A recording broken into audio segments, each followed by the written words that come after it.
መላእት ብገጽዮ ኩለንታይ በትምህርተ መስቀል ስሰ ጊዜ ገጸይን መላእ አካላተይን በትምህርተ መስቀል ሰለስተ ጊዜ ህማዕተብ ኣለኹ። በስመ አብ ወወልድ ወመንፈስ ቅዱስ አሃዱ አምላክ አሜን። በስመ አብ ወወልድ ወመንፈስ ቅዱስ አሃዱ አምላክ አሜን። በስመ አብ ወወልድ ወመንፈስ ቅዱስ አሃዱ አምላክ አሜን። ይትባረክ እግዚአብሔር አምላክ አበዊነ ለዛ አብጻህን እስከዛ ሰዓት ዘአቆመን ውስተ ዛቲ አውደ ምሕረት ልዑለ ባህሪ እግዚአብሔር አምላክና በዓይነ ምሕረት አሚቱ ዝተባረኸን ተቀደሰን ለይት ከም ዝሕደረና ዝተባረኸን ዝተቀደሰን ረፍድን መዓልትን ይግበረልና አሜን። ክቡራን ዓይነተ እግዚአብሔር አቦታት ካህናት፣ ላእካነ ምስጢር ኣሕዋት ዲያቆናት፣ አቦታት አዴታት፣ መናእስያት ህፃናት ብናይ ጌታንን አምላክናን መድሓይናን ኢየሱስ ክርስቶስ ፍጹም ሰላም ኣብ ዘለናዮ ሰላም እግዚአብሔር ምስ ኩላትና ህዝበ ክርስቲያን ይኹን አሜን። ድሓን ሓዲርኩም ከመልኩም ሓዲርኩም ህዝበ ክርስቲያን ድሓንዶ ሓዲርኩም አምላክናን ጎይታናን መድሓይናን ኢየሱስ ክርስቶስ ሰላሙን ምሕረቱን ይሃበና። ሎሚ ዕለት 30 ጉንበት እዩ። በረከት ረድኤት ናይ መጥምቐ መለኮት ቅዱስ ዮሃንስን በረከት ረድኤት ናይ ጻድቅ አብነ አብሳዲ ደብረ ማርያም አብነ አብሳድን በረከት ረድኤት ናይ ወንጌላዊ ቅዱስ ማርቆስን በረከት ረድኤት ናይ አዲና ቅዱስ ሶፊያ ምስ ሰለስተ ደቃ ጲስጢስ፣ አላጲስ፣ አጋጲስን በረከት ኩሎም ቅዱሳን አቦታትና አዴታትናን ምስ ኩላትና ህዝበ ክርስቲያን ይኹን አሜን። በአርሽ መዓና ነብርህ ኣብ መሃና ስእለትና ምጽዋትና ንሃብ እግዚአብሔር ሰዓታት ለይቲ ዝባረኸ ሰዓታት ረፍድን መዓልትን ድማ ይባርኸልና አሜን። በስመ አብ ወወልድ ወመንፈስ ቅዱስ አሐዱ አምላክ ስም በቅድስት ሥላሴን ዘአምነው ትማጽን ከደከ ሰይጣን በቅድሚ ዚአትም የቅዱስ ቤተ ክርስቲያን እንተ ኢትስሚ የማርያም ጽዮን ለዓለም ዓለም ንአኩ ተክዜን ሰባሃከ ነባርከ ክዜን ተአምነከ ንስእለከ እግዚአብሔር ስተበቋከ ንገንለከ ዚን ቀለለ ስምከ ቅዱስ ሰግድለከ ወዘለከ ይሰግድ ኩሉ ብርክ ወለከ ይትቃነ ኩልሳን አንተ ውእቱ አምላከ አማልክት ወእግዚአ አጋእዝተ ወንሰ ነገሥተ አምላክ አንተ ለኩዘ ሥጋ ወለኩላ ዘነፍስ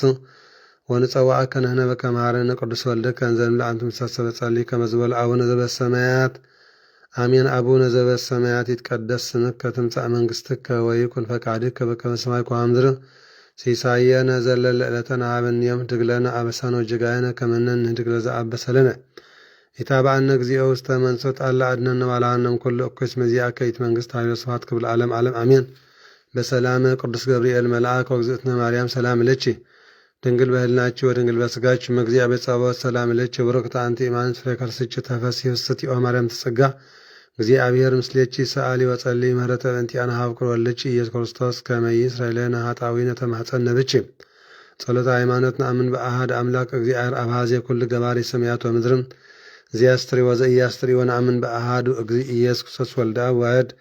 ዘሁሉ ምስለም ፈጠር ዓለም ብርሃን ዘእምብርሃን አምላክ ዘበአማን ዘተወልደ ወአኮ ዘተገብረ ዘኦሪ ምስለ መለኮት ዘበት ኩሉ ኮነ ወዘእምበለ ይስአል ወዘኮነ ወኢምንትን ዘበሰማይኒ ወዘበ ምድር ዘበእንቲአነ ለሰብእ በእንተ መድኃኒትነ ወረደ እምሰማያት ተሰብአ ወሰጎም መንፈስ ቅዱስ ማርያም እምቅድስት ድንግል ኮነ በሲኦል በእንቲአነ በመዋዕለ ጲላጦስ ጴንጠናዊ ሐመ ወሞተ ወዘከረ ትንሣኤ ሙታን አመ ሳልስት ዕለት በከመ ጽሑፍ ጾጻ መጽሐፍት ዐርገ በሰዋስተ ሰማያት ወነበረ የማነ አቡ ዳግም ይመጽእ በስብሐት ይኰነን ሕያዋነ ወሙታነ ወአልቦ መኃልቅ ለመንግሥቱ ወነአምን በመንፈስ ቅዱስ እግዚእ ማየ ሰረጸ መዓል ምስክለቱ ወንሰቦ ምስለ አብ ወወልድ ዘነበ ነቢያት ወነአምን በአሐቲ ቅድስት ቤተ ክርስቲያን ተለአለ ኩሉ ጉባኤ ዘሐዋርያት ወነአምን በአሐት ጥምቀት ለስረተ ኃጢአት ወንሴፈ ዓመታ ወሕይወተ ዘይመጽእ ለዓለመ ዓለም ቅዱስ ቅዱስ ቅዱስ እግዚአብሔር ጸባኦት ፍጹም ሙሉ ሰማያት ወምድረ ቅድሳተ ስብሐቲከ ንሰግድ ለከ ክርስቶስ ምስለ አብከ ሰማያዊ ወመንፈስከ ቅዱስ ማየ ወስመ መጻእከ ወአድኃንከነ እሰግድ ለአብ ወወልድ ወመንፈስ ቅዱስ አሐተ ስግደተ ሰግድ ለአብ ወወልድ ወመንፈስ ቅዱስ አሐተ ስግደተ ሰግድ ለአብ ወወልድ ወመንፈስ ቅዱስ አሐተ ስግደተ እሰግድ ለአብ ወወልድ ወመንፈስ ቅዱስ አሐተ ስግደተ እንዘ አሐዱ ሰለስቱ አሐዱ ይሰለሱ በአካላት ወይትወሃዱ መለኮት ሰግድ ለእግዝእትነ ማርያም ድንግል ወላዲተ አምላክ ሰግድ ለመስቀለ እግዚእነ ኢየሱስ ክርስቶስ ዘተቀደሰ በደሙ ክቡር መስቀል ኃይልነ መስቀል ጽነ መስቀል ቤዛነ መስቀል መድኃኒተ ነፍስነ አይትክዱ ንሕነሰ አመነ ወእለ አመነ በኃይለ መስቀል ድኅነት ስብሐት ለአብ ስብሐት ለወልድ ለመንፈስ ቅዱስ ይደልዎም ለወልድ መንፈስ ቅዱስ ስብሐት ለአብ ስብሐት ለወልድ ለመንፈስ ቅዱስ ይደልዎም ለወልድ መንፈስ ቅዱስ ስብሐት ለአብ ስብሐት ለወልድ ለመንፈስ ቅዱስ ይደልዎም ለወልድ መንፈስ ቅዱስ ስብሐት ለእግዝእትነ ማርያም ድንግል ወላዲተ አምላክ ይደልዋ ለእግዝእትነ ማርያም ድንግል ወላዲተ አምላክ ስብሐት ለመስቀለ እግዚእነ ኢየሱስ ክርስቶስ ይደሎ ለመስቀለ እግዚእነ ኢየሱስ ክርስቶስ ክርስቶስ በምሕረቱ ዘከረና አሜን። አመዳግም ምጽአቱ ኢያስተብርን አሜን። ለሰበው ተስሚያን ቃና አሜን። ለገቢረ ፍቃድ ያቁመን አሚን። ወበአምልኮቱ ያጽናና እንግሥተ ማርያም ንግል ወላዲተ አምላክ አርጅ ጸሎተን አሚን። ወአስተስሪ ኩላ ኃጢአትን አሜን። ቅድመ መንበሩ ለእግዚእነ አሜን። ለዘ አብልዐነ ዘንተ ህብስተ እስመ ለዓለም ምሕረቱ ወለዘ አስየነ ዘንተ ጽዋዕ እስመ ለዓለም ምሕረቱ ወለዘ ሠርዐለነ ሲሳየነ ወአራዘነ እስመ ለዓለም ምሕረቱ ወለዘተአገሠ ለነ ኩሎ ኃጢአተነ እስመ ለዓለም ምሕረቱ ወለዘወሀበነ እስከ ቅዱስ ደሙ ክቡር እስመ ለዓለም ምሕረቱ ወለዘ አብጽሐነ እስከ ዛተ ሰዓት እስመ ለዓለም ምሕረቱ ንሃብሎ ስብሐት ወአኮቴት ለእግዚአብሔር ልዑል ወለወላዲቱ ድንግል ወለመስቀሉ ክቡር ተአኮት ሰባህ ስሙ ለእግዚአብሔር አምላክነ ወትረ በኩሉ ጊዜ በኩሉ ሰዓት ሰላም ለኪ እንዘ ንሰግድ ንብለኪ ማርያም እምነ ነስተበቋቺ ማሩን አዊተ ማኅፀን ነብች በእንታና እምቺ ወያጭ ማብጭ ማበርኒያም ንግል ባሪች ጸሎተ እግዝእትነ ማርያም ንግል ወላዲተ አምላክ ተአብየ ነፍሴ ለእግዚአብሔር ታስብ መንፈሴ በአምላኬም ወመድኃኔ እስመ የማማ ለአማቱን አምዜ ሲያስተወጽኒ ኩሉ ትውልድ እስመ ገብረ ይትዓለብ ጥስም ለሳሉኒ ለትውልደቱ ለእለ ይፈርዎ ገብረ ኃይለ መዝራቱ ወዘሮም ለእለ አብዩ ህልና ልቦሙ ነስተተም ለኃያላን ማርትየሙ አብይ ምልታን ወአጽቀቡም በረከት ለርባነ ፈናውም ራቀውም ለወላነ ተወከፈም ለእስራኤል ለተዘከረ ሳለ ዘይቤለሙ ወለዘር ለአብርሃም ወለዘር ለዓለም ዓለም አሜን። ዳሲያ ለእግዝእትነ ማርያም ንግል ወላዲተ አምላክ ዘይትነበብ በዕለተ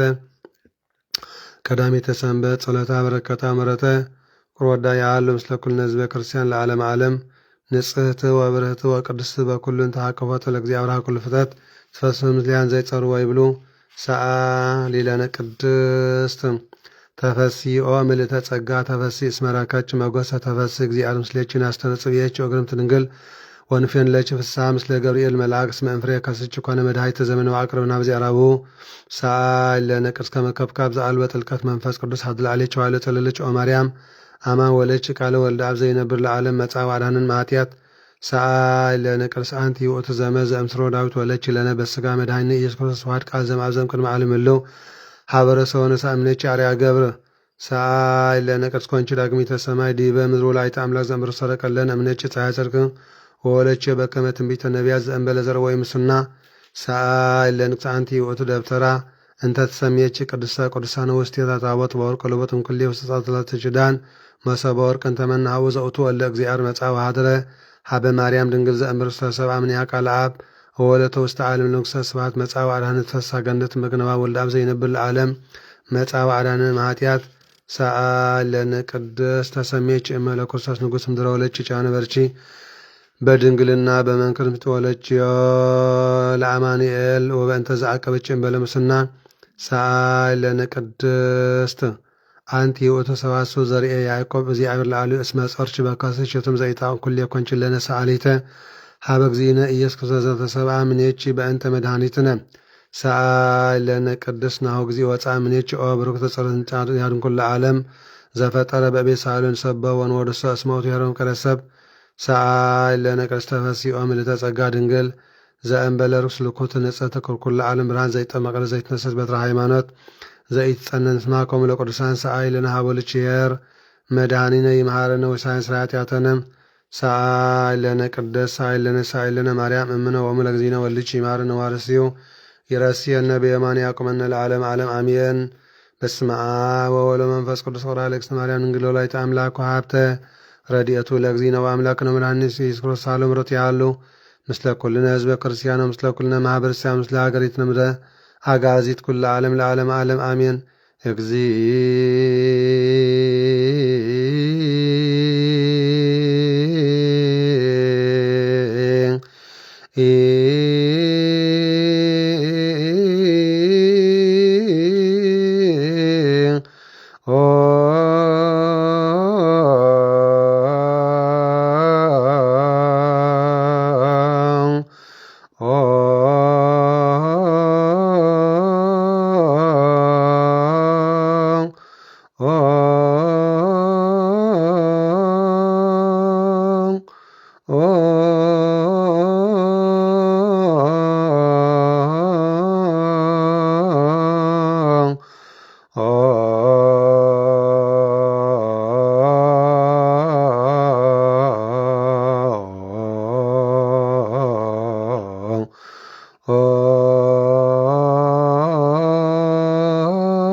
ማረነ ክርስቶስ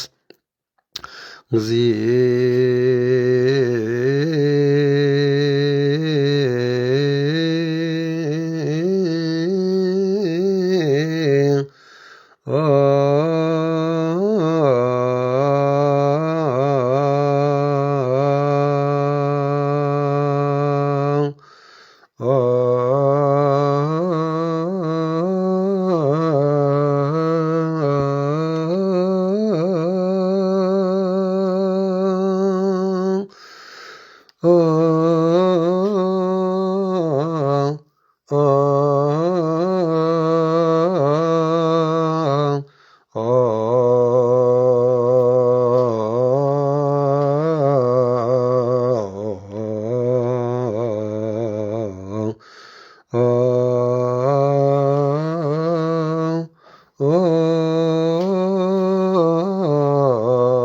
መሐረነ ክርስቶስ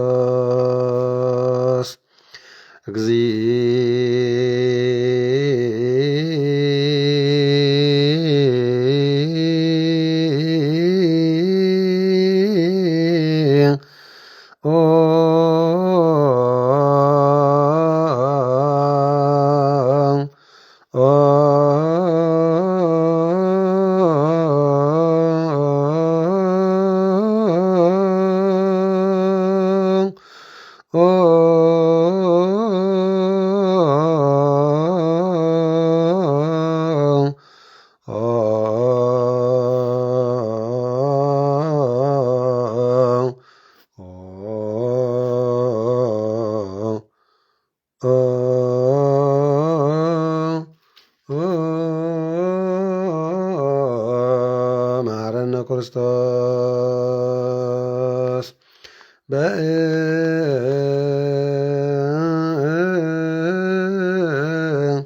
እንተ ማርያም መሐረነ ክርስቶስ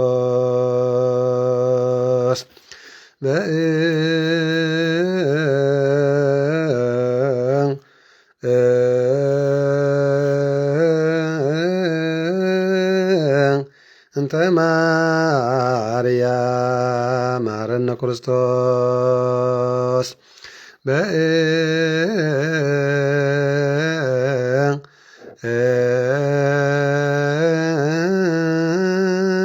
እንተ ማርያም መሐረነ ክርስቶስ በእንተ ማርያም መሐረነ ክርስቶስ ሰአሊ ለነ ማርያም ምሕረተ ወልድኪ ሳሎ ይክፈለነ ይፍትበይ ቀሺ ዳሓን ሓድርኩም ይፍቲ ከመይ ተሓድሩ በረከቶም ይርሕደረና ዳሓን ሓዲርኩም እግዚአብሔር ይመስገን ዳሓን ሓዲርኩም መስከን ፈጣሪ ኩሉ ዓለም ይፍቲ በሉ ደቅኩም ተጠርኒፍና ኣለና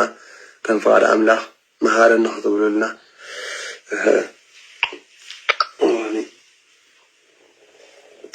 መሐረነ ይሻለነ ይቀበለ ይማጸነን በሰላም አጀምር በሰላም ፈጽመና በረከት ቀዳም ሰንበትን በረከት ቅዱሳን አባታትና ነቢያት ሐዋርያት ሰማዕታት ጻድቃን ክፍለና እግዚአብሔር በረከት አባቱ በረከቱ ለቅዱስ ዮሐንስ ወልደ ነጎድጓድ በረከት አብርሃም ወአጽብሃን ቅዱሳን አበው ቀደምቲ ክፍለና እግዚአብሔር አቡነ ዘበሰማያት ንበል አሜን። አቡነ ዘበሰማያት ቀደስ ስምከ ትምጻእ መንግሥትከ ወይኩን ፈቃድከ በከመ በሰማይ ከማሁ በምድር ሲሳየነ ዘለልተነ ሀበነ ኅድግ ለነ አበሳነ ወጌጋየነ ከመ ንሕነድግ ለዘአብእ ሰለኒታብአነ ጊዜ ውስተ መንሶት አላ አድኅነነ ወባልሐነ እምኩሉ እኩይ እስመ ዚአከ ይእቲ መንግሥተ ኃይል ወስብሐት ክብረ ዓለም ዓለም አሜን። በሰላም ቅዱስ ገብርኤል መልአክ ወእግዝእትነ ማርያም ሰላም ለኪ ድንግል በልናቸው ድንግል በሥጋችን መግዚያ ጸባ ሰላም ለኪ ብሩክት አንቲ እምአንስት ወቡሩክ ፍሬ ከርሥኪ ተፈሥሒ ፍስሕቲ ኦ ማርያም ተጸጋ እግዚአብሔር ምስሌኪ ሳሊ ወጸልዪ ምሕረተ በእንቲአነ ሀበ ፍቁር ወልድኪ ኢየሱስ ክርስቶስ ከመ ይስረይ ለነ ኃጣውኢነ ተማኅፀነ ብኪ ስርየት ይፍታወይ ስመይ ወይ ቅዱስ ካህኒከ ካህናት ሰሪያ ቀደም ሳሲያ አበሳ ሁሉ ለቡሩክ ፈቲ ብርሃን ዞም ስልጣን ላወይና በደሎት ብዙ ሰሪያ ቲያታር ምስለ ነው ከማደዝ ከወርቁ በስኩም ስለዚ አለው የካህናት አወይ ዲያቆን አግብ ጋር መዳው ጻናት በበስሙ በበስሙ ኩንኩታ ነው ንጻናው ተፈይ ምናን ባፍሉ መንፈስ ቅዱስ እግዚአብሔር ታማኝ ሰላዲ አዚዮ መሐረነ ክርስቶስ ወራበታው ሰሚኝ መሐረነ ክርስቶስ እግዚኦ መሐረነ ክርስቶስ እግዚኦ መሐረነ ክርስቶስ እግዚኦ መሐረነ ክርስቶስ የመሐረነ ክርስቶስ የመሐረነ ክርስቶስ የመሐረነ ክርስቶስ የመሐረነ ክርስቶስ የመሐረነ ክርስቶስ የመሐረነ ክርስቶስ የመሐረነ ክርስቶስ የመሐረነ ክርስቶስ የመሐረነ ክርስቶስ አጉርተ እግዚአብሔር ዋይማተ እግዚአብሔር በዛለፈ ማርኩም የመሐረነ ዘይማት ይቀቁም ይቀበልናኩም በእንተግዝነ ማርያም መሐረነን በአሰብታው ተግዚእ በእንተግዝነ ማርያም መሐረነ ክርስቶስ በእንተግዝነ ማርያም መሐረነ ክርስቶስ በእንተግዝነ ማርያም መሐረነ ክርስቶስ በእንተግዝነ ማርያም መሐረነ ክርስቶስ በእንተግዝነ ማርያም መሐረነ ክርስቶስ በእንተ ማርያም መሐረነ ክርስቶስ በእንተ ማርያም መሐረነ ክርስቶስ በእንተግዝነ ማርያም መሐረነ ክርስቶስ በእንተ ማርያም መሐረነ ክርስቶስ በእንተግዝነ ማርያም መሐረነ ክርስቶስ በእንተ ማርያም መሐረነ ክርስቶስ በእንተ ማርያም መሐረነ ክርስቶስ በእንተ ማርያም ክርስቶስ نعم دخلت كيف نعم سنة قبرنا يا بدل حديث እግዚአብሔር መሐረና እግዚአብሔር ስርየትና አሜን። አቦ አሜን ይፍቲ እግዚአብሔር አሜን። ተመስገን ፈጣሪ ኩሉ ዓለም ክቡራን ያን ወልድ ወለዳን መንፈስ ቅዱስ መንፈሳውያን ተሰመኹም ناجو زيارة ملخنا فقران سدرابيت مفكرتي أدي أصماريام رديتنا كلهم قدسان ملأت قدسان نبيات قدسان حواليات أركان سماعتاتنا أمن دك محل سادحان لحدركم لمعلى الثلاثة إنه علت ثلاثة قنبتي زخون زلو بركة رديئة نايمة مع ملكوت قدس يوهانسن بركة رديئة ناي وانجلاوي قدس ماركوسن بركة رديئة ناي صادق ابن أبسادي دبر مريم صادق ابن أبسادن بركة رديئة نيادنا قدس صوفيا مسالسته دقا بيستيس هالابيس أغابيسن كلهم قدسان بزعل الثلاثة زعلو صلاة رديئتهم مسكولاتنا حزب كريستيان يكون كمتي ساعات ليتي باريخون قديسن ذهبنا مدحنا إسكوستوس قوم دما ساعات رفدي باريخون قديسن كبنا دما نتقدس فاريخون كلاتنا نصلت نتس كلاتنا نمسكانا نتس دكم حبس ساعة زي أمير أملاك يباركم شمع عبره أما هنا سألت مصواتنا كل جزء أي نقدف بركتك أنا كافل بروح رفدي يرفدنا زيار أملاكنا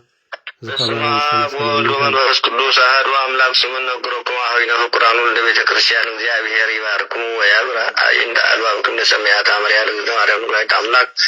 ዘይሩ ሰማያዊ ወንድራውያን ፈጽሞ ዳዚ ሐጽረታ በረከታ ምረተ ፍቅር ወልዳ ያለም ስለኩልና ህዝበ ክርስቲያን በማህበረሰብ ሳይላ ዓለም ቅድመተ አምሪ ነበ ወይስ ህዝበ ነርበና ስሙ ባይዛኔ ቁርአን ብሩበል በኩበ ያበቁራው ዳሲ ያደግ ማርያም ዘብራይት ማርያም ቢል መር ለመንግስት ሰማያት ማርያም ወራትም ቅድመ ዓለም በዲን አምላክ በተግዝ ማርያም ተገብረ ኩል ዓለም መተግዝ ማርያም ተፈጥሮ አዳም ሔዋን ህይወቴ በላደም ዘአይምሮ ከመተጽግ ማርያም አውቆም ገርሰው ሲተሚ ከታዘ ይጸውረ ለዝትነ ማርያም ሰው ተሰፈ ኩሉ الله عايز ذكر أكبر طوائل ذكر هل يتوابط طوابط السن نقرأكم متى تكلمنا بالنهار تنقلت مع دام استبرم ومارا مسكم شيء ومشي سكرايد الدرسي بمزاب سرع مزور دتا لقينا مريم بكرايد نقص من قل أبا ومبيت أرون كان من قل ما أسمع بها يا جوا اسمع ما أنا لبنو توبة ونقول لنا ولد سبب الملاك تقولون قالنا اسمع بزوجات ورد مدرب وعرض كريم وإنه كمزنا مريم زكنا مرافع وإنه كمزنا مريم زكنا مهدي رود وإنه كمزنا مريم زكنا بيت لبنوس قدوس يتكلم نسب نورات يتعالوا الصلاة سابق وقالوا ذي كبر حكي زون زنا مريم بيت زنا مريم تنس زنا مريم تنس ملاك زنا مريم تعبين ملاك زنا مريم تعبين كلنا عطوا كله لنا على زنا مريم لنا أملاك والكل ملك على زنا مريم ملك أملاك زنا مريم كسبت الأملاك ونسناك زنا مريم كنا أملاك ما يجرسك زنا مريم ولدت أملاك ولدنا زنا مريم نقرت زنا مريم سوق دوار زنا مريم ودس ولسانه كله ترى أكبروا كلكم ولي تكسر اسمه يزاكم إذا أتانوا أبي تسقى إذا لزتلقى سنة مرة تعملوا بكل بكم زينا بكل اسمه تراي نكون مثلا سقول زي قال لا تدم تسمو قاموا يتعود ورسموا يبينوا كلهم رايد سماي آمين وآمين سجلتي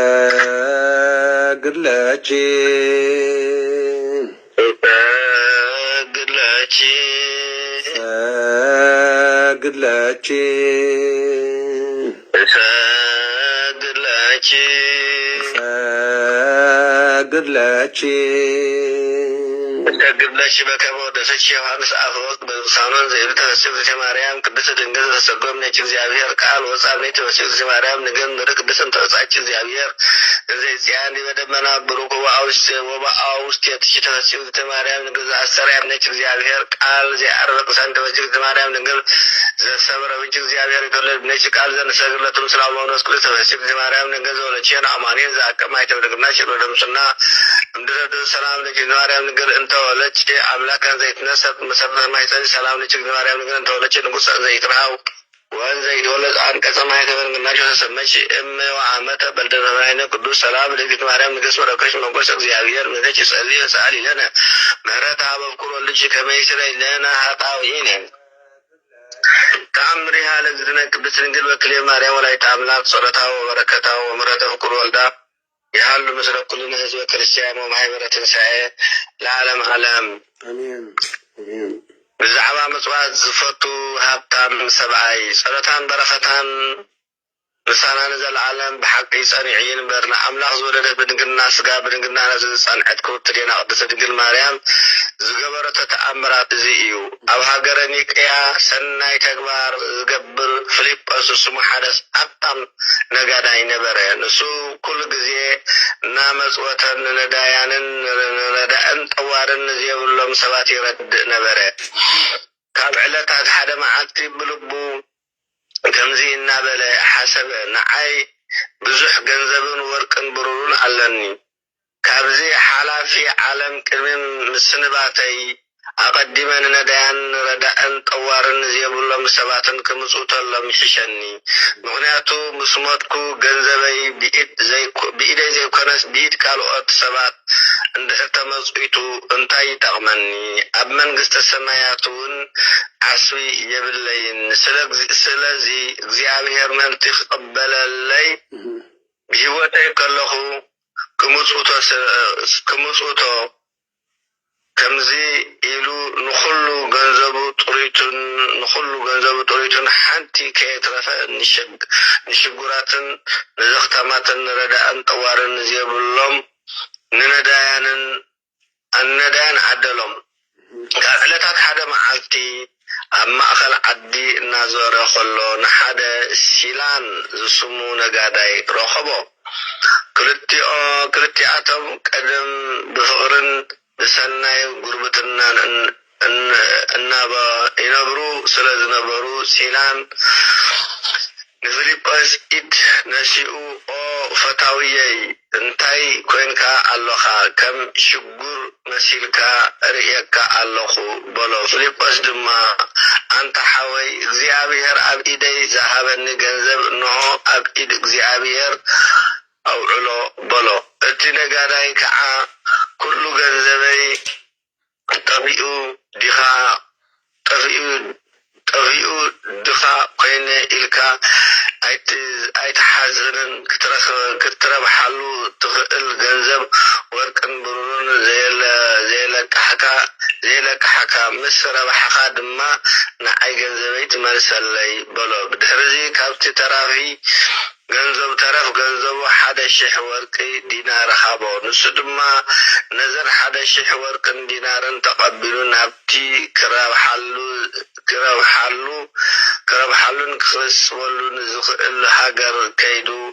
ነዳያንን ረዳእን ጠዋርን ዝየብሎም ሰባት መጽወቶ ብድሕሪዚ ተራኸቡ እሞ እተን ክትነግደለን ኢለ ዝሃብኩኻ ገንዘበይ ክንደይ ከምዝ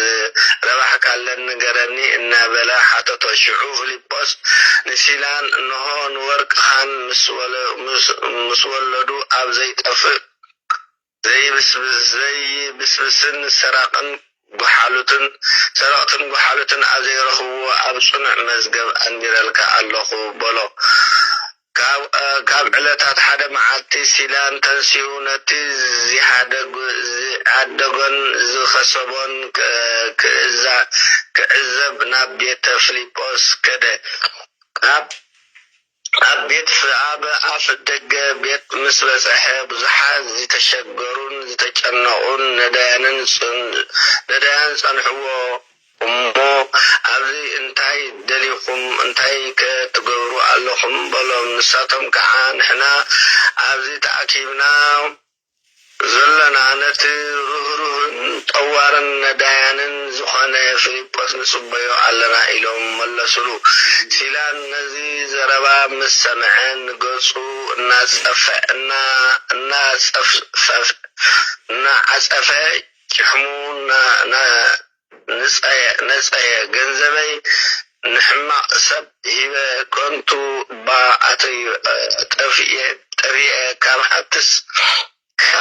ድኽነት ይሕሸኒ ኢሉ ንገንዘበይ ከዓ ንነዳያን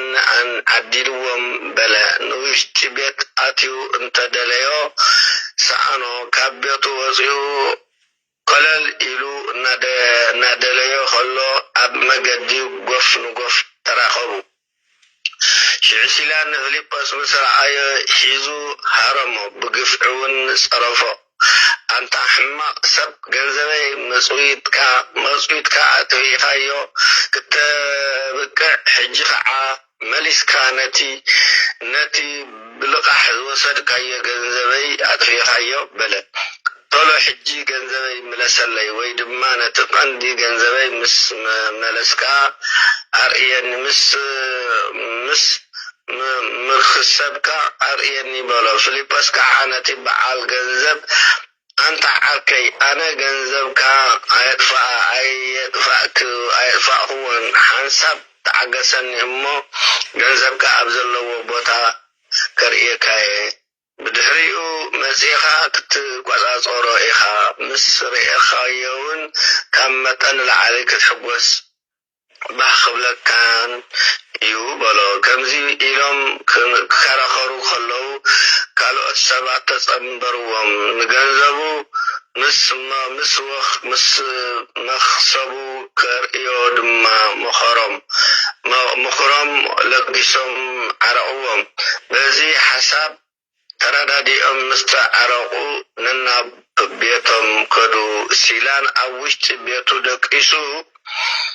أزنبرلو غزيناي علت فردن علت فدان معلتي كم زبسحت بحلمي رأي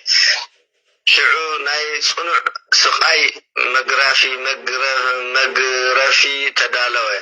مغرفي تدالوه ملاقت دما ببما عرقم دو بلو شعو نقص كله كبري أب مجابا يا فردي تقمت أجاننتي جنا أو بروح دو إلهم لنفسات نايدك سبات أبتي نايف دي بوتا بحدا دو يبلون نبرو نقول إن كابتن نفسات نتجنقوا وسدوان بفرحات رعدن نفسهم نبهررو نلبهم الناس لبون ناي لبهم مستوعل الناس الموتون نعمرو نعمرهم كعالك كم زسانو زعبدون أمراتات تلفوهم كم إن أنابر بسفري إسات بحجروهم كم شكان أنبسا بزرسنو ناي حسين أسنان حيخوهم أمو أتمان نخصوهم كم جبلون وحطوهم شعروها هندبت أغاننتي نسيلان نقداي شيزهم أب مقابا يا فردي دو أبلو أمو إذا نفسي ناتنا يا النابلو نابتي ناي بحري دك دو كدربيو نابتي ناي بحري حوي كدربيو سحبوا ملأت خاء كابو رحوا شعو نأملاق زولدت بدنجل ناس قابلنا ناس أنا أذكرت تينا قبل دنجل مريم نبتبوتا متيا أبرهت قرمها دما أزيو دنكي نبره نفقرات مرحم حراتن بنفس بسجان نسهتي نزخانات كبت دينا قدس لنجر مريم مصر أيوة أغاننتي كاب كرم قص أنا فيش أم هادمو زفان مس أدالولا أبس سفرة تقمتت سيلان نقستي دنجر مريم رأيها شعونتم أغاننت إذا نفسي ناتكم أيقونتن طلو كاب مأسرتي فتحوا كتب لهم سمع فيليبس أقلقالي كراب حلو إلو 11 دينار ورق سلزلقحو ب11 دينار ورق 4 عصفي ربيحو بسماي مسوات بالمهاب أبزي طفأن حلافن عالم زي كونس أبتي حلافن طفأن زيبلو حلافن طفأن زيبلو أبناي فقور ود يسوس كريستوس سماياوي مزجب إيو أغنيتو أبزع عالم زي أيكونن أقدمو زلو سلزي نتي أب حلافي كوينون أب حلاف عالم كوينون أقدمو زلو سلزي نتي أب حلاف عالم كوينو نديان زمزقبو تقبلوا الله قبلتهم شعو أغاننت بنفسن بسقان نسأتي زخانت عدينا قدس دنجل مريم نقستي إذي سبعي فتيو بإيدو مصوات أي حلبان اتي كنق دلو إلو زتلق حلو መጽወቶን ካልእ ሰብኣይ እዩ ንነዳያን ረዳእን ጠዋርን ዘየብሎም ሰባት ዝሃበ እምበር እዚ ሰብ እዚ ኣይኮነን በልዋ። ኣዴና ቅድስት ድንግል ማርያም ከዓ ንቅዱሳን መላእክቲ ናብቲ ሰብኣይ ከይድኩም ብፍቃዱ ድዩ ዋላስ ብዘይፍቃዱ መጽዊትዎ ሕተትዎ በለቶም። كحتو كخدو مسبلو سيلان كابدقاسو تبارابر شعو تنسيو ناوهاي نابيت فيليبوس كده عويلو كعا اوف تاويي فيليبوس انا باخا انه تحويسه الله نخلو سرح كاون كاب بزح ورقن مرورون ابليس فتقو صلات كان نصوات كان أبكرني እግዚአብሔር أبكرني عدنا قدس دنجل مريم بسيح الله بلو نن حد حدم دما تسعى عمو بدهرزي سيلان بيتو كده كيدو كابوشتي ساسونو قطري زيبلو وركن برون أوصيو بسم نعملاق زودت بدنجل ناس قاب بدنجلنا نفس صنعت كوت دينا قدس دنجل مريم ندان مسويتو بسما ቤተ ክርስቲያን ሐነጸ ብሰላም ብስልማት ወርቅን ብሩርን ገይሩ ከዓን ሁሉ አልባሳትን መጋረጃን ንዋየ ቅዱሳትን መጽሐፍትን ሰሎሞ መሲሉ ድማ መሊሱ ድማ ንቤተ ክርስቲያን ናይታ ካብ ሕሱማት አጋንንት ዝድሓነቶ ክብርት ዲና ቅድስት ድንግል ማርያም አገልገላ ድሕርዚ ከምዚ ዓለም ምስተፈለየ ካብዚ ዓለም ምስተፈለየ ብኢድ እቶም ብርሃን ዝተጓናጸፉ ቅዱሳን መላእክቲ ኣብ ናይ ዕረፍቲ ቦታ ተቀበለቶ ጸሎታን በረከታን ምሕረት ፍቁር ወልዳ ምስኩላትና ህዝበ ክርስቲያንን እስመ ሕብረትን ሰዕን ዘላለም ጸኒዒ እምበር አሜን አሜን አሜን አሜን አሜን ይኹነልና አሜን ይኹነልና አሜን በረከታቲሃ ለዛቲ እግዝእትነ ቅድስት ማርያም ወላዲተ መድኃኒነ ሃሌሉያ ሃሌሉያ ሃሌሉያ የሃሉ ላለ ኩልነ ህዝበ ክርስቲያን ሃሌሉያ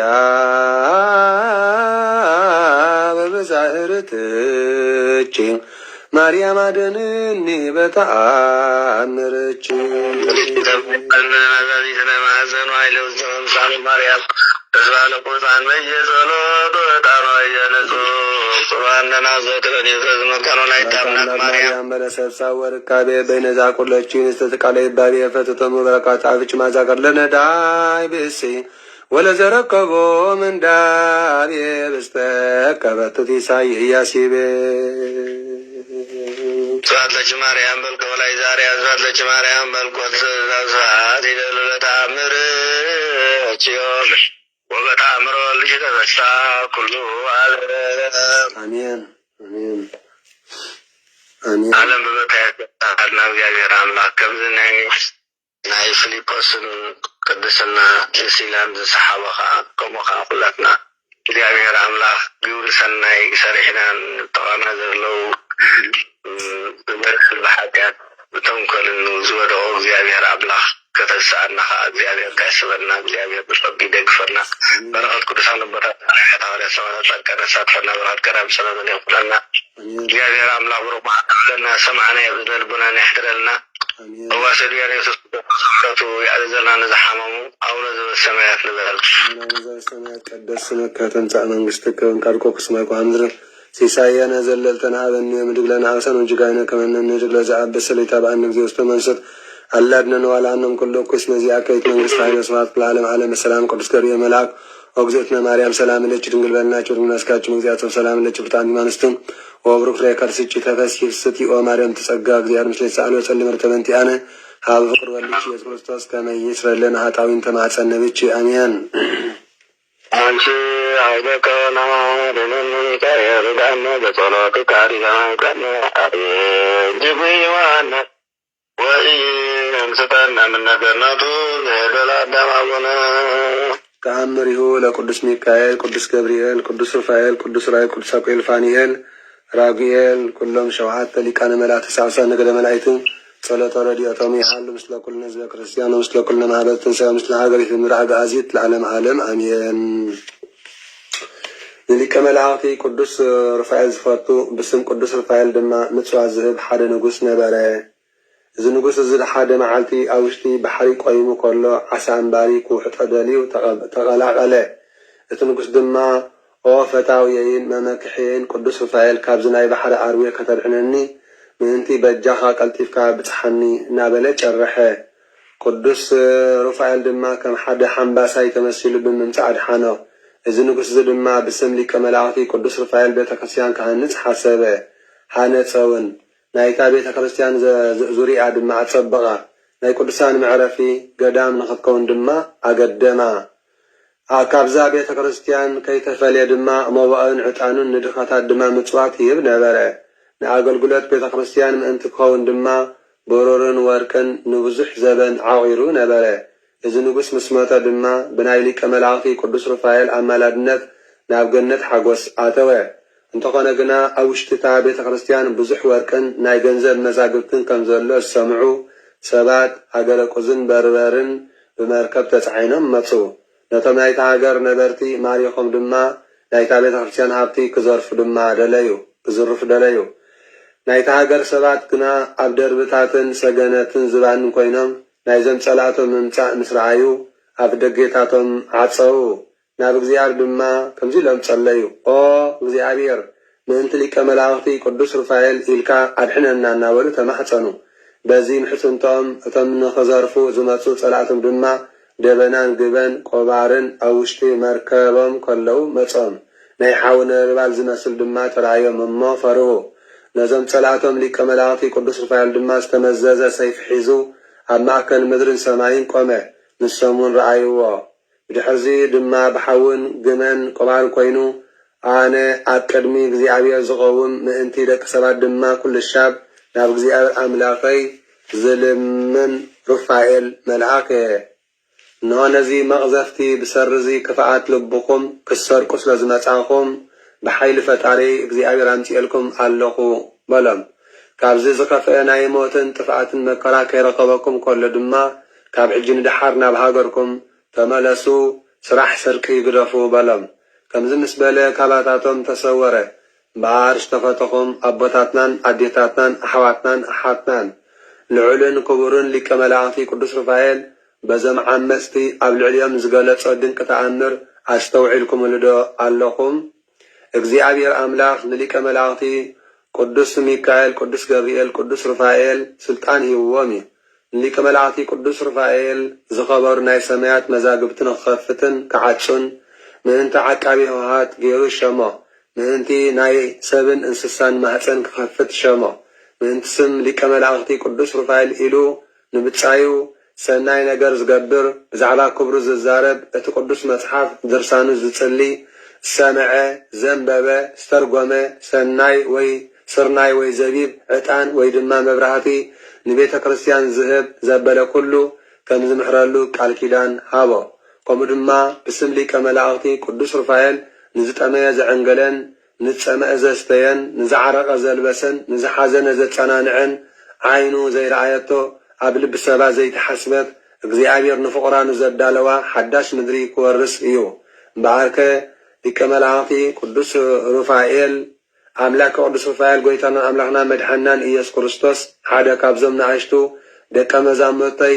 ዘብልዐ ዘስተየ ዝረድአ ዋግኡ ኮቶ ከም ዘይስን ብሓቂ ብሓቂ ይብለኩም ኣለኹ ኢልና እዩ። በኣርከስ ኣሕዋትና ምስጋና ንዝግብኦ እግዚኣብሔር ለምኑ። ካብ ጥፍኣት ምእንቲ ከልሕነኩም ድማ ኩሉ ሻብ ናብኡ ተማሕፀኑ። ረድኤት ሊቀ መላእክቲ ቅዱስ ሚካኤል፣ ቅዱስ ገብርኤል፣ ቅዱስ ሩፋኤል፣ ቅዱስ ራኤል፣ ቅዱስ ሳኪኤል፣ ቅዱስ ፋኒኤል 7 ሊቃነ መላእክትን 4 እንስሳን 24 ካህናተ ሰማይን 99 ነገደ መላእክትን ምሕረት ቅዱስ ሩፋኤል ኣምላኹን ንዘለዓለም ዓለም ምስ ኩላትና ህዝበ ክርስቲያን ይኹን ኣሜን። ከስተችዳንከ ጽኑ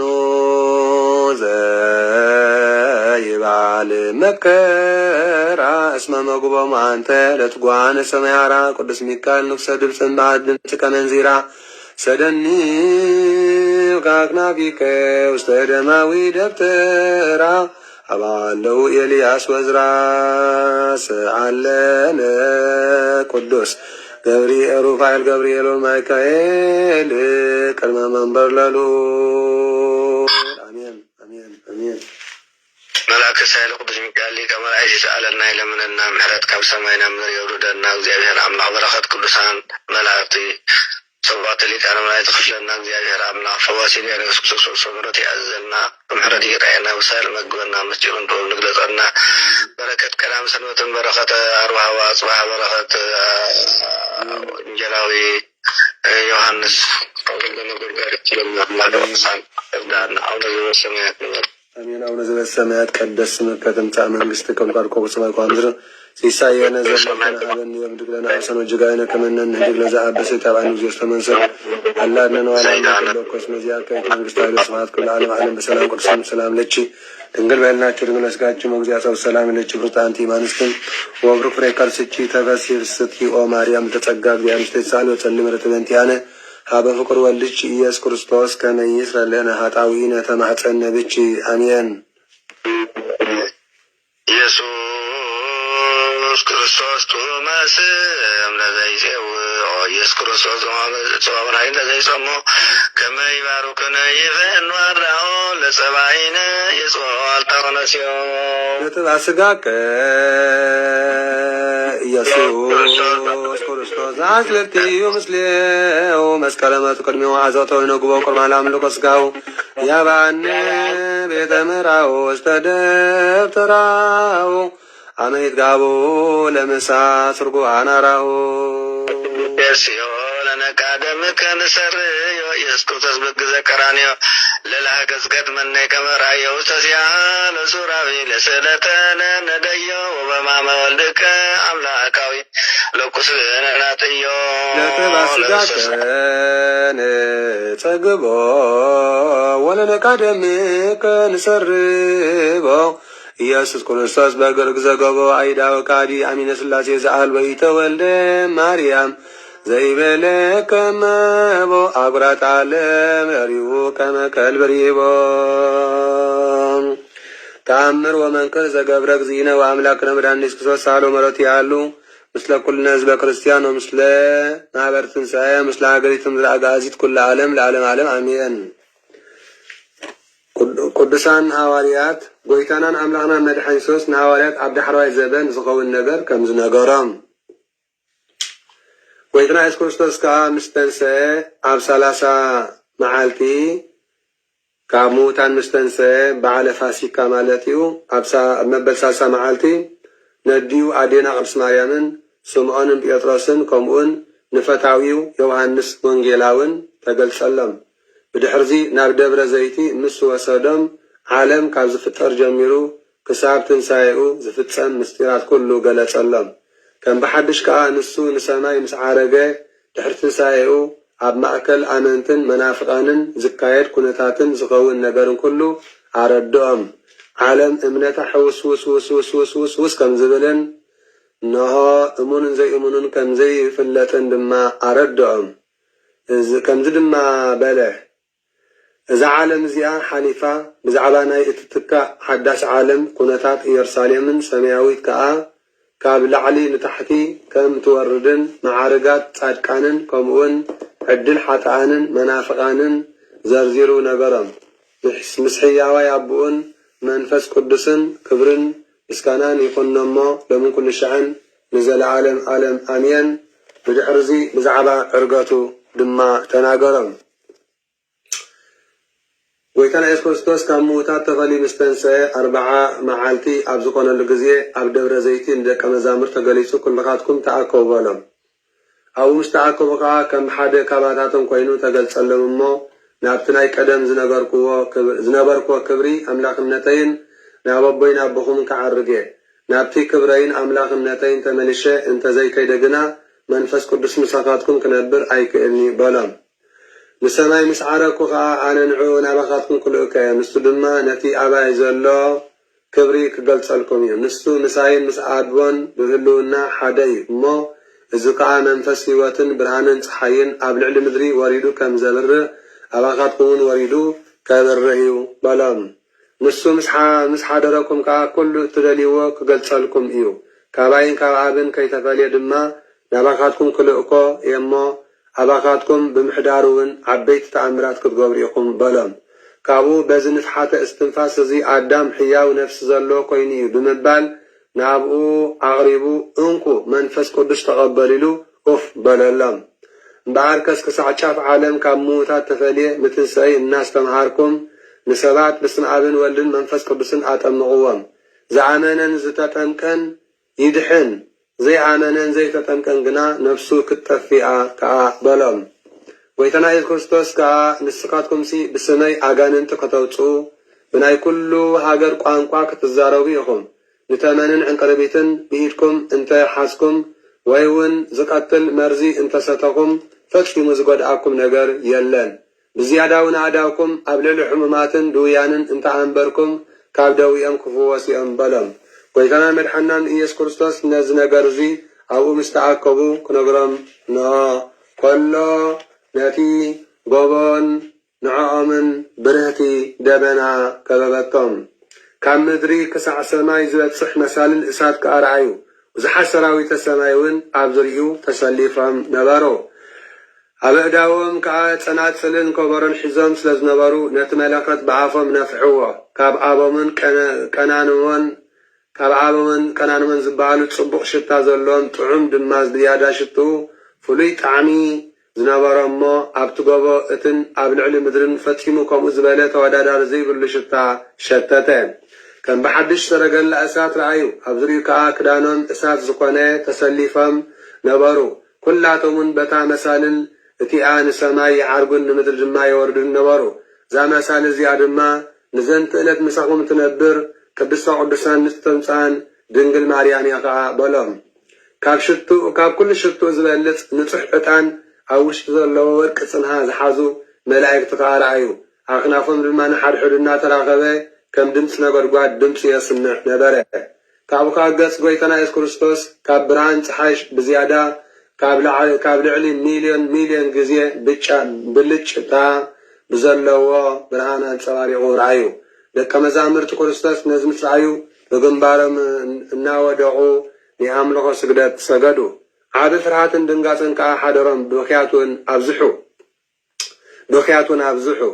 ويتنا يس كريستوس دما أجوهم تنسو أي تفرو زختامات كتكونو كا أي قدفكم نيه نقر قنا كابل علي كاب سماي فتسم حيلك ساعة لبسو أو يرسالين تغمطو بلام كابو ويتنا يس كريستوس بمقاد إيد قدس بيتروس حيزو نياي قوني وعنسن بأقرام دو عبلام نسومان بيتروس كا مفتح منقس سماي المدرن هابو نسخا كوحي غامو كالعين فرد عالم كسع زمتسق كا قبل علزا كوحزيا حيلتات سيقول كناو سوان زي كقلو بيت كريستياني كان ساعي بلا كان بحكابون كان بحدش قبل علي عالم ماتيه كسع تريوني كان معكلكم نمط زي تعموا اللويلو لا يوحنس أنا الكفاء قتيل دما استوعلو المدري زعسركمو السماي كعسرو المدرس فتحكم كا السماي كفتح بلام بدحريو كا نتنصح يمعناي إيدو قبل على رأسي قدس بيتراسن قبل على كلهم دك مزامرتن زرقيحو ناسلتان يبقكم الله السقاتكم نسب حاتياتهم انت حادكم لهم حاتياتهم يقرأ كبها لهم تحدقوا لهم إياه السقاتكم انت حسكم لهم دما حاتياتهم كتحزل لهم سلازي السقاتكم أمباسادراتي السقاتكم وكيلاتي السقاتكم لأوكاتي هم حزبنا راهم نتيام نسحهم يوصدوا بلا يقرأ أنت بالكم لهم أنا دما يقرأ قبل لهم نسخاتكم يقرأ أنت زي بالكم لهم قنا يقرأ عيب لهم يبلهم نا سلطانة كانت نايت قبرن صادقن ملك صادقن عارنن يبكم الله قبل علي كل سونت كا أسلطنكم ما أنتي كعامنون منجس سمات قريب على عند بالكم سبخلهم يخم بلا نقروا من أستمروا من سمعهم دحانو أي سمعهم من فردان يقبلوا كاوغن مؤمنان زكونه كله كابكاناتي نحده نابيت سويعو فصل هيمانه تقبلوا انت غابزو انا مسؤ نابو كاتي ناي كل بيتسبو حاتيات دما يقرا كبليه زكونه كريستياناو سب ابوشتي زما 4 معالتات كاهن سويعو ኣዴቱ በረኸት ዘይተቐበለ ግና ኣብቶም 40 መዓልታት ጸልየ ጸሎት ኣይቅበለን እየ ሓጢኣቱ ደኣ ኣብ መዝገብ መናፍቓን ይመዝገብ እምበር በለ ዝኾነ ናይ ህያብ ስራሕ ኩሉ ዝፍጸም ኣብ ውሽጢ ዘን 40 መዓልታት ስለ ዝኾነ ድማ ግብረ ሰላም ካብ መዓብር ምስ ተንሳእኩ ንሰማይ ዝዓርግ ኩሉ ግዜ ኣብ 40 መዓልቲ ዝገበርኩ ስለ ዝኾነ ይኹን ሰብ ካህን ንምውቃዕ ኢዱ እንተዘርጊሑ ብዘቃጽል ሓዊ ይንደድ ካብ ትእዛዘይ ዝኾነ ነገር ኣይተፍርሱ ካህን ኣይትድፈሩ ንሓድሕድኩም ተፋቐሩ ኣብ ዝኾነ ግዜ ምስ ኩሉ እንተኾነ እውን ብስምምዕ ንበሩ በለ ኣስተውዕሉ ኣነ ንሰማይ ምስ ዓረኩ ድሕሪ 10 መዓልቲ ኣብ ልዕሊኹም መንፈስ ቅዱስ ክወርድ እዩ ከም ብሓድሽ እውን ኣብ ልዕሊቶም 11 ደቀ መዛሙርትን 71 ኣርድእትን የማናይ ኢዱ ዘርጊሑ ባረኾም ክህነት ኣሮንን ፍሉይ ዓብ መንፈሳዊ ሓይልን ደኣ ኣሕደረሎም ጎይታናን መድሓናን ኢየሱስ ክርስቶስ ከዓ ኣብ ደቀ መዛሙርቱ ነዚ ምስ ገበረ ብሰረገላ ብርሃን ንሰማይ ዓረገ ሽዑ ምድሪ ተናወፀት ዓለም ብምልእታ ደበናት ደንገጹ መባረቕቲ ከዓ ድምፆም ኣስምዑ እቲ መላእክቲ ዝተሰከምዎ ሰረገላ ንላዕሊ ልዕል በለ ኪሩቤል ድማ ምስኡ ወፂኡ ሱራፊኤል ንስሙ ኣመስገኑ ሓያላትን ስልጣናትን ከዓ እልል በሉ ገብርኤል መልአክ ብዝጣዕመ ጣዕመ ዜማ ዘመረ ቅዱስ ሚካኤል እውን መለኸት ይነፍሕ ነበረ ማሕበረ መላእክቲ ኩሎም ድማ ብምልኦም ኣክናፎም ዘርግሑ ንጎይታናን ኣምላኽናን መድሓኒናን ኢየሱስ ክርስቶስ ከዓ ደቀ መዛሙርቱ ብምልኦም ኣብ ልዕሊ ኪሩቤል ተቐሚጡ ብክንፊ ንፋስ ንሰማይ ክዓርግ ከሎ ረኣይዎ ካብኡ ንላዕሊ ግና ኣብ ሰማይ እግዚአብሔር ንዘለዓለም ብሓቂ ዝተመስገነ እዩ ዝብል ድምፂ ቃል ምስጋና ከዓ ሰምዑ ናይ ጎይታናን ኣምላኽናን መድሓኒናን ኢየሱስ ክርስቶስ ምሕረት እስኩላትና ህዝበ ክርስቲያን ይኹን ኣሜን ኣመ ትመጽእ ለኮንኖ ምስለ ደመ ጎቦ ካጋር ኣማሕፀንኩ ነፍስየ ውስተ ዴካ ክቡር ኢየሱስ ክርስቶስ እዚኣ ሰማያቱ ይታከሱ በእንቲአየ ተቆርአት ከበበት ወተሰይተትከ ከመ ገብር ለዳት በሩር ሃሌሉያ በሳለ ምሕረትከ ኢየሱስ አድነን መከራ ሥጋ ወነፍስን ስብሐት ለከ ኢየሱስ በአፈ ኩሉ ውዱስ ስብሐት ለከ ኢየሱስ ለሩቃን ልብስ ስብሐት ለከ ኢየሱስ ለዓለም ዓለም ንጉሥ ስብሐት ለከ ኢየሱስ መድኃኒተ ሥጋ ወነፍስ ስብሐት ለከ ኢየሱስ ቀዳሴ ሥጋ ወነፍስ ስብሐት ለከ ዘይትሰዓር ንጉሥ ስብሐት ለከ ኢየሱስ ቃለ አብ ቅዱስ አሜን አሜን መልአክ ቅዱስ ይቀድሰና ኣብ ተቀደሰን ኣብ ተወደሰን ዘበኑን ቦታን ኣምላኽ ቅዱሳን የብፅሓና ሃዲያትና ይደምሰልና ሰለትናን ስደትናን ኣስተብቆትናን መባእናን መብራህትናን ኣብ ቅድሚ ኣምላኽ ያድርገልና ይቀበለልና በረኸት ቀዳምን ሰንበትን በረኸት ኣባዋ ጽባሕ በረኸት ቅዱስ ዮሐንስ ወልደ ነጎድጓድ ይኽፍለና እግዚአብሔር ኣምላኽ ጽድቁና ይምሮ ያዕድለና ኣቡነ ዘበሰማያት ይበል አሜን አቡነ ዘበሰማያት ይትቀደስ ስምከ ትምጻእ መንግሥትከ ወይኩን ፈቃድከ በከመ በሰማይ ከመ በምድር ሲሳየነ ዘለለ ዕለተና ሀበኒ የምድግ ለነ አበሳነ ወጀጋየነ ከመ ንህድግ ለዘአበሰልነ ኢታብአነ እግዚኦ ውስተ መንሶት አላድነነ ባልሃነም ኩሉ እኩይ እስመ ዚአከ ኢት መንግሥተ ኃይል ወስብሐት ክብለ ዓለም ዓለም በሰላም ቅዱስ ገብርኤል መልአክ ውስጥ ማርያም ሰላም ለች ድንግል በልናቸው ድንግል በስጋችሁ መግዚያ ጻው ሰላም ለች ብሩክት አንት መንፈራ ከስቼ ተፈስሒ ፍሰትዮ ማርያም ጸጋ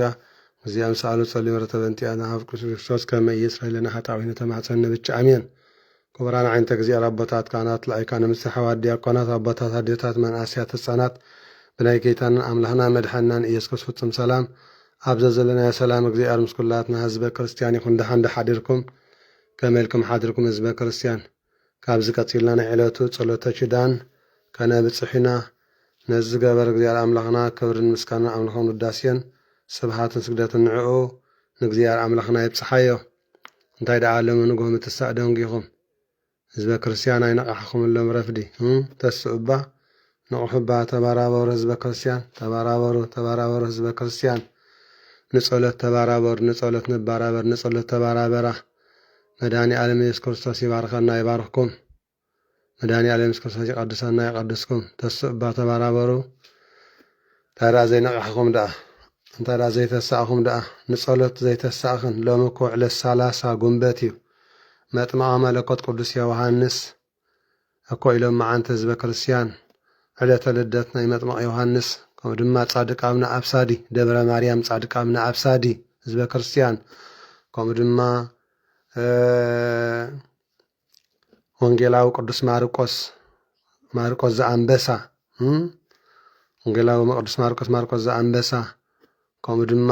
አዲና ቅዱስ ሶፊያ ጲስጢሳላ ጲስካ ቃቢስ ምስ ሰለስተ ደቃ ህዝበ ክርስቲያን ታዲያ ዘይነቕሕኹም ዘይተሳእኹም በሉ ጸሎተ ኪዳን ነብጽሕ እግዚአብሔር ብሩኽ ፍዲር ፍደና አሜን ይፍትበይ ቀሺ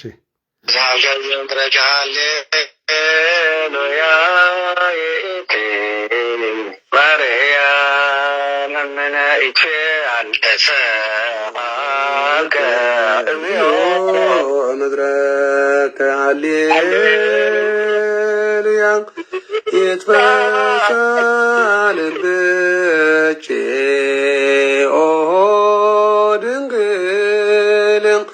ወይትለዓል ቀርንኪ በክብር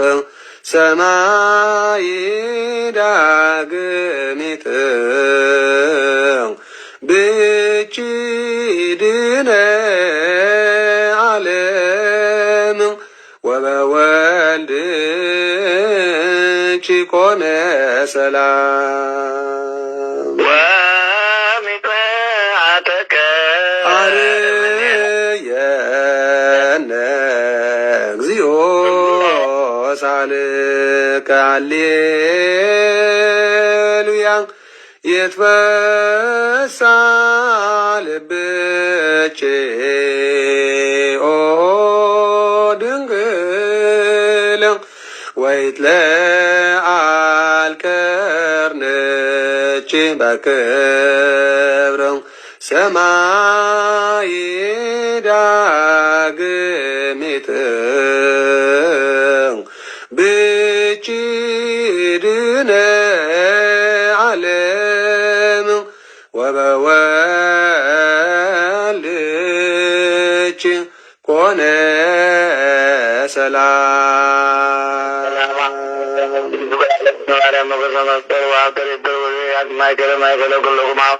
እግዚኦ መሐረነ ክርስቶስ እግዚኦ መሐረነ ክርስቶስ እግዚኦ መሐረነ ክርስቶስ እግዚኦ መሐረነ ክርስቶስ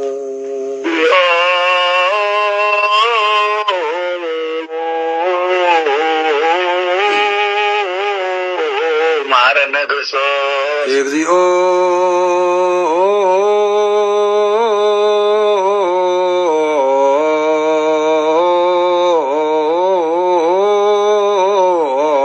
መሐረነ ክርስቶስ እግዚኦ መሐረነ ክርስቶስ እግዚኦ መሐረነ ክርስቶስ እግዚኦ መሐረነ ክርስቶስ እግዚኦ መሐረነ ክርስቶስ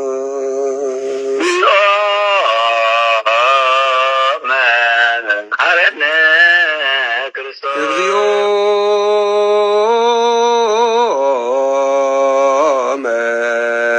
መሐረነ ክርስቶስ መስዋዕት ለሰርክ ዘነገረ ሙላ አስተርቶክ የታሪያት ምቅና እርገጡ ስማያት ምድረትን ሳያ ጸሎት በረከቱ ያሉ ምስለ ኩልና ህዝበ ክርስቲያን ሃይማኖት ለዓለም ዓለም ነስና ምስጋናን ቅዱስ ኢየሱስ ክርስቶስ ዘላለም ንጉሥ ቅዱስ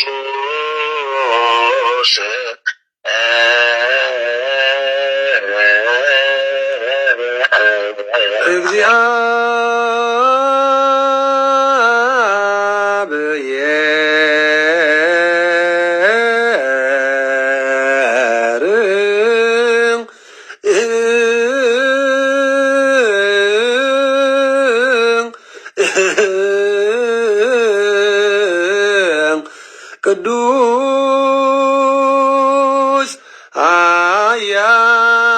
ኃያል ቅዱስ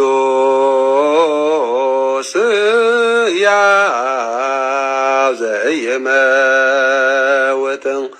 ዘተወልደ ማርያም ቅዱስ ድንግል ተሳሃለነ እግዚኦ ቅዱስ እግዚአብሔር ቅዱስ ኃያል ቅዱስ ሕያው ዘኢይመውት ዘተጠምቀ በዮርዳኖስ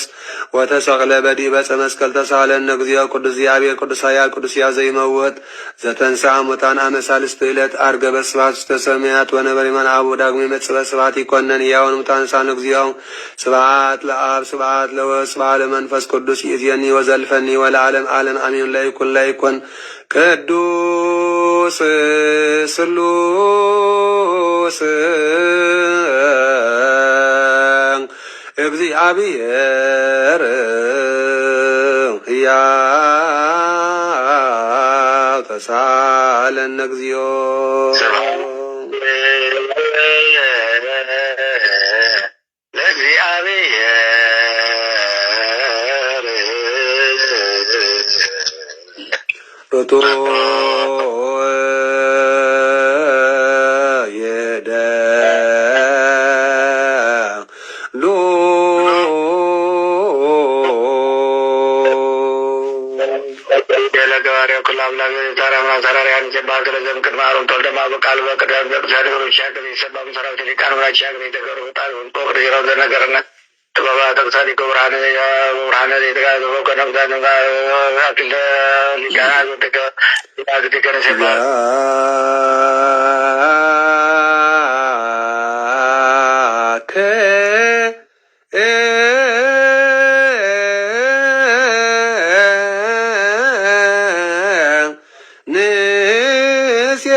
ርቱዕ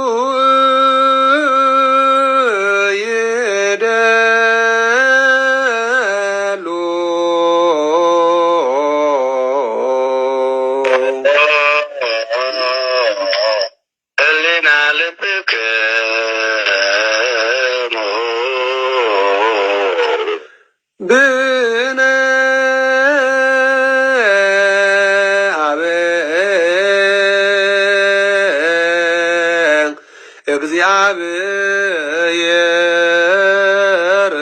አቡነ ዘበሰማያት አቡነ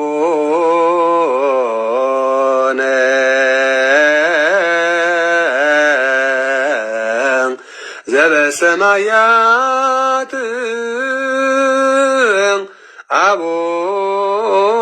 አቡነ ዘበሰማያት ኢታብአነ እግዚኦ ውስተ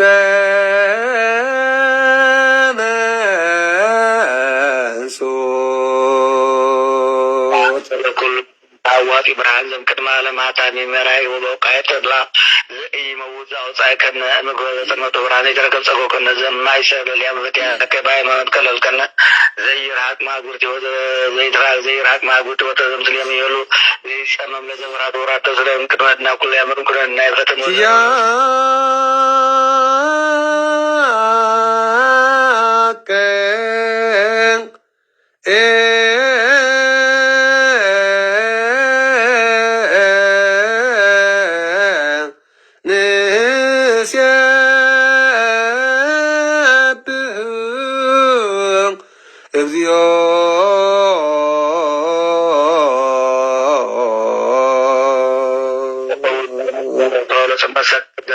ብርሃን ፀሐይ ዘያረብ ወማይ ዘይጠፍ ፀሐይ ዘልፈያ በር ለቁርሳን ወኩሉ ተከለ ሰርጓ ለምዝረዳ ቆም ጋር ለኩሉ ሰረቀለ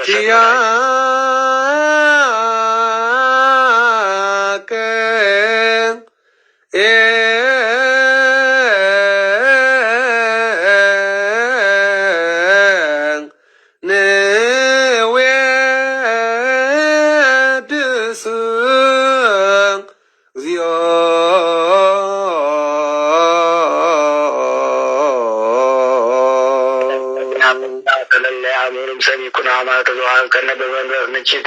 ሁሉ ሀይለ ለጸላይ ከመምጣት የተወጣ በቅረለና አባው ገበርከ ወአረከ ማይከል ነስማግዚዮ ለሽያ ከይሱ ለግዚዮ ለዘነስ በከይን ስብታላ በዲበ ጸላይ ተናውሮ አለነ ዘወተረ ጸለቱነ ሚተጸላይ ተአከብ ስማ ዘላለም ንጉሰ ማስበና ዘት ወጓለ ማውታቶ ከሱሪያ ነው ምረት ከአንጽ አብዳና አጥቁላን እለው ተመቆ አደን ወለኩልነ ኩን ጾነ እስመለከ እግዚኦ አምላክነ መንግስት አሜን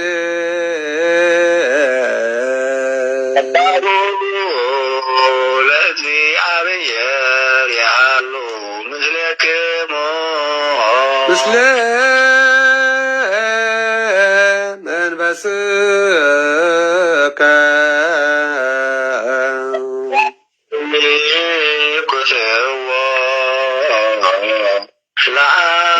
ለአምላክነ ሩቱ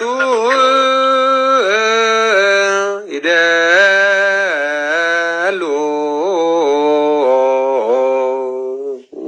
ለከላዚ ማስምራይ ነፍስነ መሰረተ ጥበባት አቃቢ አልባዊ ነዘንተ ወጣይና አብራይ ከወጽልመተ ሊነነ በዚያ ካይምሮ ከለልከነ አንተ ዘተወለ መስና ዘተካቢ ሲያዳን ኮመስቀሎ አዲስከ ወአዲስኮ ነስየብ አከ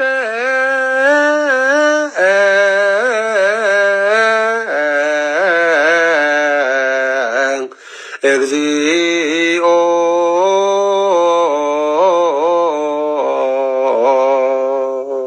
ያከዋዲዛለም ቅድመ ዓለም ዘይትገበር ቃል ተሬ ወልከ ከርተዛ አጋዘና ቃል ተሬ ስጋት መደብራን ደምደረሱ ለወድ ሰከ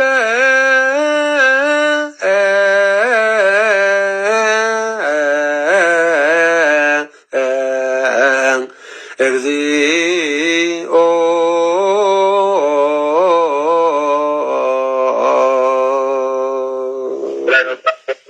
ተጋለቀን በንወድሽ ወይና ባሏይና ተማከረ ምሳሌ መንግስትከ ተወቱ በእንቲአከ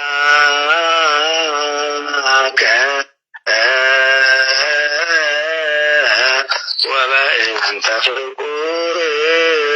ወልድከ እግዚእነ ኢየሱስ ዘቦቱ ለከ ስብሐት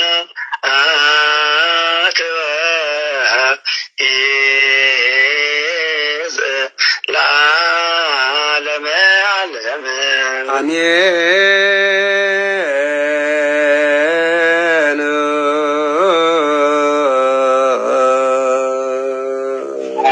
ስብሐት ለወልድ ስብሐት ለመንፈስ ቅዱስ ለዘአቆመነ ለአብ ወወልድ ወመንፈስ ቅዱስ ለዛንቃ ገሃነም ኩሉ አም ለአብ ወወልድ ወመንፈስ ቅዱስ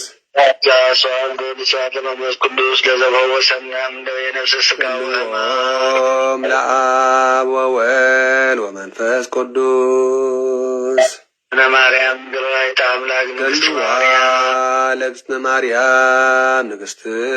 በአርያም ዲነ ኢየሱስ ክርስቶስ ፍቅር ወሰላም ዘልዎ ለመስቀለ እግዚእነ ኢየሱስ ክርስቶስ ፍቅር ወሰላም ኪዳነ ቃሉ በስልሱ አካሉ በማይታበል ቃሉ ጻድቃን በገዳመ ሰማዕታት በደም ሐዋርያት በአጥናፈ ዓለም ዘስመሩወን እግዚአብሔር አምላክ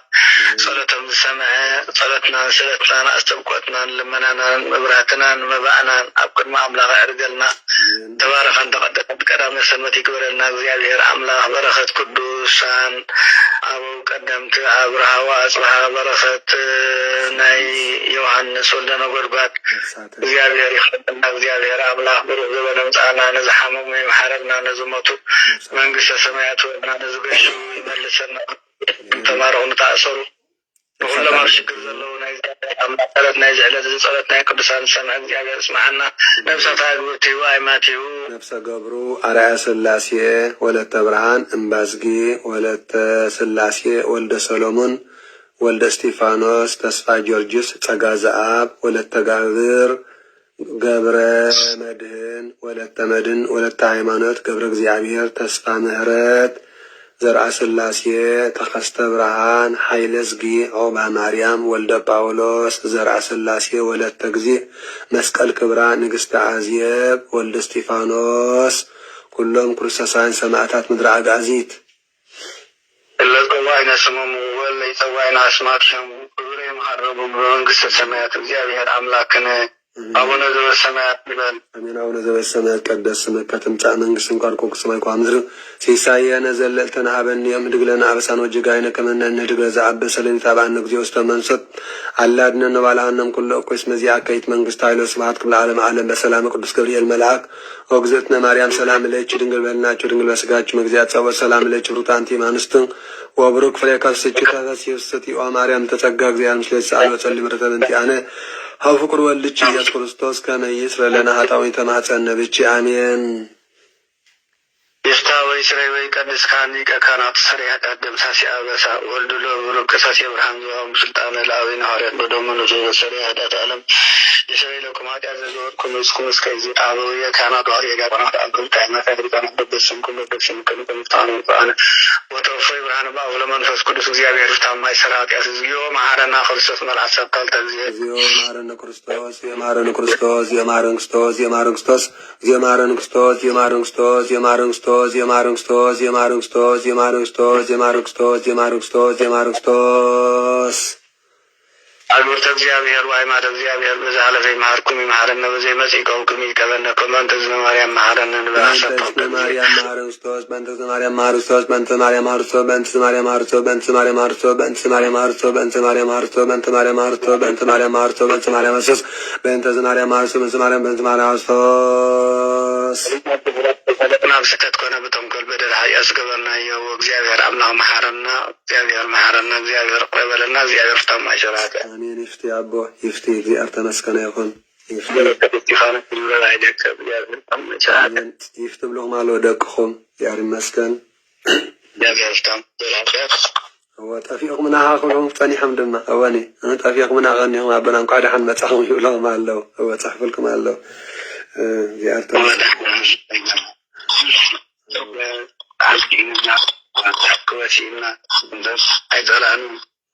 ንእሽተይ ሰላም ብሎም ናይ ሓደ ደቂቕ እግዚአብሔር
أمسان توريها إنك تفق بري نفت فقرها وعلت كرانيو لعالم سعيبك عبد بكيف اليوم ومشتك زايو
አሜን። ስለዚህ ቅዱስ ቃሉ ሰማያዊ እግዚአብሔር አምላኽና ዝኸበረን ዝተመስከነ ይኹን። ክቡራን ዓይነተ እግዚአብሔር አቦታት ካህናት፣ ለአካነ ምስጢር ኣሕዋት ዲያቆናት፣ አቦታት አዴታት፣ መናእስያት ህፃናት፣ ሰላም እግዚአብሔር አምላኽ ምስ ኩላትና ደቂ ማሕበረ ትንሣኤ ይኹን። ሰላም ዝሕድረና እግዚአብሔር ሰላም ዘሎ ረፍድን መዓልትን ይግበረልና። ሎሚ መጨረሻ ወርሓ ጉንበት ዕለት 30 ጉንበት ማለት እዩ። ንዓና ዝኸውን ብሩኽ ባሕቲ ከዓ ብሰላም ይእተወና ከም ፍቃድ እግዚአብሔር አምላኽ። ሎሚ ዓንቲ ቀዳሚ ጽባሕ ሰንበት ሶኒ ከዓ ጾመ ሃዋርያት ይኣትሎ ማለት እዩ። ጾመ ሃዋርያት፣ ጾመ ድሕነት፣ ጾመ ሰነ ሰለስቲኡ ብሓንሳብ ጾመ ሃዋርያት ብዓብዪ ማለት እዩ። ጾመ ድሕነትካ ረብዑን ዓርብን ማለት እዩ ጅምር ዘሎ ረብዑን ዓርብን። ስለዚ ጾመ ሃዋርያት ሰነ ከኣቲ እዩ። ነዚ ዝገበረ እግዚአብሔር አምላኽ ክብሪ ምስጋና ኣብፅሓዮ። ስግዳን ክህልወና እዩ፣ ጸሎት ክህልወና እዩ፣ ምስጋና ክህልወና እዩ። ስለዚ ፕሮግራማትኩም ኣተዓራርዩ፣ መደባትኩም ኣተዓራርዩ፣ ዘለኩም ግዜን ንኣምላኽ ትረኽብሉ ናይ ጸሎት ሰዓታት ግዜያትን ኩሉ ነገር ኣመዓራርዩ ኢኹም። እዚ ብብሩኽ ቀዳመ ሰንበት ኩሉ ሓጒሽናን ደስታ መሊእናን ናብ ጾመ ሃዋርያት መታን ክንሰጋገር ሎሚ ዓንቲ ዕለት 30 ጉንበት እዩ። ነዚ ዝገበረ እግዚአብሔር አምላኽ ክብሪ ምስጋና ኣብፅሓዮ። ጽባሕ ሰንበት ባሕቲ እዩ። ዕለት 1 ልደታ ማርያም ሓደ ሰነ ማለት እዩ። ዕለት 2 ሰነ ሶኒ ጾመ ሃዋርያት ይኣቱ ኣሎ። ንሕብረኩም ኣለና ብዙሓት መዓሲ ጾም ዝኣቱ ክትብሉ ቀኒኹም ኢኹም፣ ብዙሓት መዓሲ ጾም ዝኣቱ ክትብላ ቀኒኽን ኢኽን። ስለዚ ጽባሕ ሶኒ ድሕሪ 2 መዓልቲ ጾመ ሃዋርያት ይኣቱ ኣሎ ማለት እዩ። ድሕሪ 2 መዓልቲ ነዚ ዝገበረ እግዚአብሔር አምላኽና ክብርን ምስጋናን ኣምልኾን ወዳስየን ስብሃት ስግደትን ንዑን እግዚአብሔር አምላኽና ይብፅሓዮ ኣምየን። ሕጂ ጽባሕ ሶኒ ጾመ ሃዋርያት ጀሚርና ብግእዝ 5 ሓምለ ኣባጋብር ክፈትሕ እዩ። 5 ሓምለ ኣባጋብር ዝውድእ ጾመ ሃዋርያት ብፈረንጂ ኸ ዕለት 12 ወርሒ 7 ማለት እዩ። ብፈረንጂ ዕለት 12 ወርሒ 7 ክውድእ እዩ። ብግእዝ ድማ ዕለት 5 ኣባጋብር 5 ሓምለ ክፈትሕ ጾመ ሃዋርያት። ነዚ ዝገበረ እግዚአብሔር አምላኽና ክብሪ ምስጋና ኣብፅሓዮ። ኩሉ ግዜ ጾመ ነነዌ ካብ ሶኒ፣ ጾመ ኣርብዓ ካብ ሶኒ፣ ጾመ ሃዋርያት ካብ ሶኒ ኣይወፅእን እዩ። ኩሉ ግዜ ሶኒ ሶኒ ይጅምር። ኣብ ዝወዓለ ይወዓል ዕለት እቲ መዓልቲ ግን ኣይቅየርኒ ማለት እዩ። ኩሉ ሻብ ክንፈልጦ ዘለና ጾመ ነነዌ ሶኒ ሰሉስ ረቡዕ ይኸውን ማለት እዩ። ጾመ ኣርብዓ ኩሉ ግዜ ሶኒ ዝጅምር ሰንበት ዘወረደ ተባሂሉ፣ ጾመ ሰነ ከዓ ጾመ ሃዋርያት ድማ ሰንበት በዓለ መንፈስ ቅዱስ ተባሂሉ፣ ሰንበት በዓለ መንፈስ ቅዱስ ተባሂሉ ሶኒ ድማ ጾመ ሃዋርያት ይጅምር ማለት እዩ። ትማሊ ዕለት 29 ዓርቢ ኣይብላዕን ማለት እዩ። ይብላዕ እምበር ነይሩ ይብላዕ እምበር ነይሩ ሓሊፍካ ሓሊፍኪ ይብላዕ እምበር ነይሩ ሓሊፍኪ ካብ ጽባሕ ሶኒ እዩ ዘይብላዕ። ካብ ጽባሕ ሶኒ ዝመጽእ ዘሎ ረብዑን ዓርብን እዩ ዘይብላዕ እምበር ትማሊ ዓርቢ ይብላዕ ነይሩ እዩ። ሓሊፍኪ ኣይ ከበላት ሓሊፍዋ። ስለዚ ክሳዕ በዓለ መንፈስ ቅዱስ ክሳዕ ጰራቅሊጦስ ክሳዕ ምውራድ መንፈስ ቅዱስ ንሓሙሳ መዓልቲ ዝኣክል ረብዑን ዓርብን ዝበሃል ነገር የለን ማለት እዩ። ጾመ ረብዑን ዓርብን ዝበሃል ነገር የለን። ኩሉ ግዜ ካብ ኣፋ ስጋ ማለት እዩ። ይብላዕ ነይሩ ኣበይ ውዒልካ መለስ ኣበልዮ ንኣምላኽ ትማሊ ዓርቢ በልዓኹን መለስ ኣበልዮ። ሕጂ ኩሉ ሻብ ካብ ትንሳኤ ካብ ኣፋስጋ ማለት እዩ። ካብ ትንሳኤ ካብ ኣፋስጋ ክሳብ በዓለ ሓሙሳ ኩሉ ክሳብ ምውራድ መንፈስ ቅዱስ ክሳብ ድሮ ጾመ ሰነ ኩሉ ሻብ ክሳብ ምውራድ መንፈስ ቅዱስ 50 መዓልቲ ይብላዕ ረብዑን ዓርብን ዝበሃል ነገር የለን ማለት እዩ። ጾመ ሰነ ንሕዳእ ጀሚሩ ግን በቃ ወኒ። ስለዚ ካብ ጽባሕ ሶኒ ጾመ ሰነ እዩ። ጾመ ሃዋርያት ማለት እዩ። እግዚአብሔር ምስ ቅዱሳን ሃዋርያት ምስ 12 ቅዱሳን ሃዋርያት ምስ 72 ቅዱሳን ኣርድእቲ ምስ 36 ቅዱሳን ኣንስቲ